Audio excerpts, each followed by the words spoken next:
সাহারি যে কোনো কিছু খেতে পারেন আপনি, কমপক্ষে পানি, ভাতও খেতে পারেন, রুটি, যা ইচ্ছা তাই খেতে পারেন। কিন্তু সবচাইতে উত্তম সাহারি মর্মে হাদিস রয়েছে আবু দাউদ এবং হাদিসটি সহিহ। রাসূলুল্লাহ বলেছেন, নেমা সাহুরিল মুমিনি আত-তামরু, সবচাইতে উত্তম সাহারি একজন মুমিন মুসলিমের হচ্ছে খেজুর। আর খেজুর খেলে শরীরে সবচেয়ে বেশি এনার্জি থাকে। খেজুর খেলে আপনার পিপাসা লাগবে না, কারণ এতে কি রয়েছে, পটাশিয়াম আছে, সোডিয়াম নেই এতে। আর যত বেশি লবণ খাবেন, তরি তরকারি খাবেন, শাকসবজি খাবেন, মশলা খাবেন, তত বেশি আপনার পিপাসা লাগবে। দেখেন, ভাত খেয়ে বা রুটি খেয়ে, সবজি শাকসবজি খেয়ে, গোস্ত খেয়ে রোজা রাখেন, আর আরেকজন শুধুমাত্র সাতটি খেজুর খেয়ে রোজা রাখেন। আমি 7টি খেজুর খেয়ে রোজা রেখেছি আলহামদুলিল্লাহ। আজকে আমি গতকালকে সামান্য একটু ভাত খেয়েছি, তার গতকালকে চাইতে আজকে অনেক নিজেকে সুস্থ ভালো ভালো মনে করছি এবং নিজেকে আমাকে খুব ভালো লাগছে। এটা বাস্তব অভিজ্ঞতার কথা বলছি। আর এতে আপনি ভাববেন না যে এবার খেজুর খেয়ে কি রোজা রাখা যায়। আপনার 2 থালা 3 থালা ভর্তি ভাতের চাইতে আপনার 7টা খেজুর অনেক বেশি উপকারী হবে আপনার জন্য। জি, বিশেষ করে যাদের সুগার নেই, যদি সুগার থাকে আর দেখেন যে 7টা খেজুর খেলে বেশি হয়ে যাবে, 3টি খেজুর খান, 1টা 2টা 3টি খেজুর খান, কমপক্ষে কিছু খেজুর খান। রাসূলুল্লাহ সাল্লাল্লাহু আলাইহি ওয়াসাল্লাম এই হাদিসের আমলও হবে এবং আপনার দুনিয়ার দিক থেকে শারীরিক ফায়দাও হবে। আল্লাহ তৌফিক দান করেন। 2 নম্বর সুন্নত কাজ হচ্ছে ইফতার করায় তাড়াতাড়ি করা। তাড়াতাড়ি করা মানে সূর্য ডুবার আগে নয়, আর সন্দেহের ভিত্তিতে নয়, এবার যখন নিশ্চিত হয়ে গেছেন, ঘড়ি বলছে সূর্য ডুবে গেছে অথবা আজান হয়ে গেছে, তারপরে বিলম্ব করা ঠিক নয়। এই যে আমাদের দেশীয় একটি বেদাতি তরিকা আছে যে আজানের পরেও, মানে টাইম টেবিল যেটা বলছে সেটার পরেও 5 মিনিট অপেক্ষা করতে হবে, 5 মিনিট অপেক্ষা করে তারপরে ইফতার করতে হবে। এটা বেদাতি তরিকা, অনুত্তম তরিকা। অনেকে এটিকে নাজায়েজ বলেছেন, কমপক্ষে এটি অপছন্দনীয় তরিকা। রাসূলুল্লাহ তারপরে আল্লাহর রহমত বরকত যদি বেশি চান, তাহলে যখন আল্লাহ পারমিশন দিয়েছেন যে এখন ইফতার করো, সাথে সাথে সেটা পালন করেন। আপনার আনুগত্যের দাবি, আল্লাহকে মানার দাবি, রসুলকে মানার দাবি হচ্ছে যখনই হুকুম হচ্ছে তখনই সাথে সাথে সেটা পালন করো। আর সূর্য ডুবে গেলেই তোমার রোজা শেষ। সুতরাং জেনে শুনে বিলম্ব করবেন না। এই মর্মে বেশ কিছু হাদিস রয়েছে, তার মধ্যে একটি হাদিস সহিহ বুখারী মুসলিমে রয়েছে। সাহল ইবনে সাদ রাদিয়াল্লাহু তাআলা আনহু বর্ণনা করেন, রাসূলুল্লাহ সাল্লাল্লাহু আলাইহি ওয়াসাল্লাম বলেছেন, লা ইয়াজালুন নাসু বিখাইরিন, মুসলিম জনগণ অতদিন পর্যন্ত সুখে শান্তিতে থাকবে এবং কল্যাণে থাকবে, সঠিক দিনের ওপর প্রতিষ্ঠিত থাকবে, ভালো অবস্থায় থাকবে, মা আজ্জালুল ফিতরা, যতদিন পর্যন্ত ইফতারি তাড়াতাড়ি করবে, সূর্য ডুবার সাথে সাথে ইফতারি করবে। এটি হচ্ছে সুন্নতের তরিকা। এই যে ইসলামী ফাউন্ডেশন থেকে এবারে ঘোষণা করা হয়েছে বাংলাদেশে যে আজানের সাথে সাথে ইফতারি, এটি হচ্ছে সঠিক ইসলাম। আর আপনার সূর্য ডুবার পরে, আজান হওয়ার পরে আরো 5 মিনিট সতর্কতা অবলম্বন করেন, এহতিয়াত করেন, আর ভোর রাত্রে আপনি 5-10 মিনিট আগেই থেমে যান আজানের, এগুলি মন গড়া ধর্ম, বেদাতি কথা। তো আলহামদুলিল্লাহ ধীরে ধীরে বেদাত দেশে উঠছে। এটি আমাদের জন্য, আপনাদের জন্য এবং ভালো মানুষ মুসলিম কোরআন সুন্নাহ অনুসারীদের জন্য এটি সুসংবাদ এবং কোরআন সুন্নাহর ভবিষ্যৎ উজ্জ্বল রয়েছে বাংলাদেশে।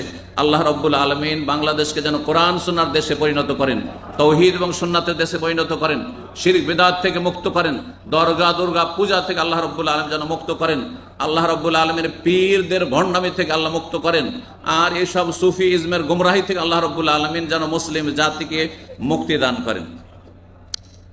ইফতারি করার ক্ষেত্রে কি খেয়ে ইফতার করবেন? আপনাদের সামনে ভাত আছে, আছে এখানে লাবান আছে, ধরেন আছে আপনার পানি, আছে খেজুর, আছে ধরেন ফল ফ্রুট, আরো কিছু আছে, আঙ্গুর আছে। আঙ্গুর খেয়ে ইফতার করবেন না খেজুর খেয়ে? খেজুর খেয়ে ইফতার করবেন না আগে পানি? আগে পানি না আগে খেজুর? আগে খেজুর খাবেন। খেজুরের মধ্যে হাদিস আছে, যদি রোতাব তাজা গাছ পাকা খেজুর, সহজ ভাষায় গাছ পাকা খেজুরকে আরবরা কি বলে? রোতাব খেজুর বলে, তাজা খেজুর। রোতাব মানে তাজা। গাছ পাকা খেজুর যদি পান তাহলে এটা বেশি উত্তম। আর না হলে যে কোনো খেজুর খেয়ে ইফতার করবেন। খেজুর যদি না থাকে তাহলে ভাত দিয়ে শুরু করবেন। হ্যাঁ, কি দিয়ে? পানি, 1 ঢোক পানি খেয়ে। আচ্ছা, পানিও আছে, জুসও আছে, স্যুপও আছে, গাহুয়া আছে, চা আছে, কোনটা দিয়ে ইফতার করবেন? পানি দিয়ে ইফতার করবেন যদি খেজুর না পান। এই মর্মে রাসূলুল্লাহ সাল্লাল্লাহু আলাইহি সাল্লামের হাদিস রয়েছে। আনাস রাদিয়াল্লাহু তাআলা আনহু বর্ণনা করেন, কানান নবী সাল্লাল্লাহু ইফতিরু, বলছেন কানান নবী ইফতিরু ক্বাবলা ইউসাল্লি আলা রতাবাত। রাসূলুল্লাহ সাল্লাল্লাহু আলাইহি সাল্লাম মাগরিবের সালাত নামাজ পড়ার আগে কয়েকটি গাছ পাকা রতাব খেজুর খেয়ে ইফতার করতেন। গাছ পাকা খেজুর খেয়ে ইফতার করতেন। ফাইনলাম তখন রতাবাত, যদি কোনোদিন এমন হইতো যে সামনে গাছ পাকা খেজুর নেই, তাজা খেজুর নেই, তাহলে কি করতেন? ফাতামারাত, কয়েকটি খেজুর খেয়ে, কয়েকটি সর্বনিম্ন কয়েকটি হচ্ছে 3টি। যেহেতু সারা দিন আপনি পানাহার থেকে বিরত আছেন, সুগারের লেভেল কমে আসছে, যতই সুস্থ হন, সুতরাং তাড়াতাড়ি সুগারকে আপনার রিকভার করবে, সুগারের কমতি পূরণ করবে এবং তাতে ক্ষতি বেশি হবে না, এটা একমাত্র খেজুরের বৈশিষ্ট্য। চিনি খেলে তাড়াতাড়ি সুগার হাই হবে কিন্তু ক্ষতিও করবে, গুড় খেলেও তাতে হবে, কিন্তু খেজুর এমন এক মিষ্টি, প্রাকৃতিক মিষ্টি, প্রাকৃতিক মিষ্টি, যেই মিষ্টিতে ক্ষতি কম লাভ বেশি রয়েছে। সুতরাং কয়েকটি খেজুর খেয়ে রাসূলুল্লাহ সাল্লাল্লাহু আলাইহি ওয়াসাল্লাম ইফতার করতেন। যদি গাছ পাকা খেজুর না পেতেন, শুকনো খেজুর, যে কোনো খেজুর হোক না কেন, মদিনার খেজুর হোক আর অন্য জায়গার খেজুর হোক, কোনো অসুবিধা নেই। ফাইনলাম তখন তামারাত, যদি কোনো সময় এমন হতো যে খেজুরও নেই, সামনে একটিও খেজুর নেই, অনেক সময় এরকম পরিস্থিতি হইতে পারে খেজুর নেই, তাহলে কি করতেন? হাসা হাসাওয়াতি মিম্মা, তাহলে কয়েক ঢোক পানি খেয়ে নিতেন, পানি খেয়ে ইফতার করতেন। আর তারপরে তখন অন্য অন্য খাবার খাবেন, কারণ মানুষ যদি খেজুর না পায় তাহলে পানিটা পাকস্থলীর জন্য বেশি উপকারী। প্রথম গোটা আপনার পাকস্থলী আপনার দুর্বল হয়ে আছে, খালি শূন্য হয়ে আছে, সে অবস্থায় প্রথম একটু পানি দেন, ভিজিয়ে নেন, একটু রসে যাক, সিক্ত হয়ে যাক, তারপরে আপনি আস্তে আস্তে খাবার খান, এটা বেশি উপকারী হবে।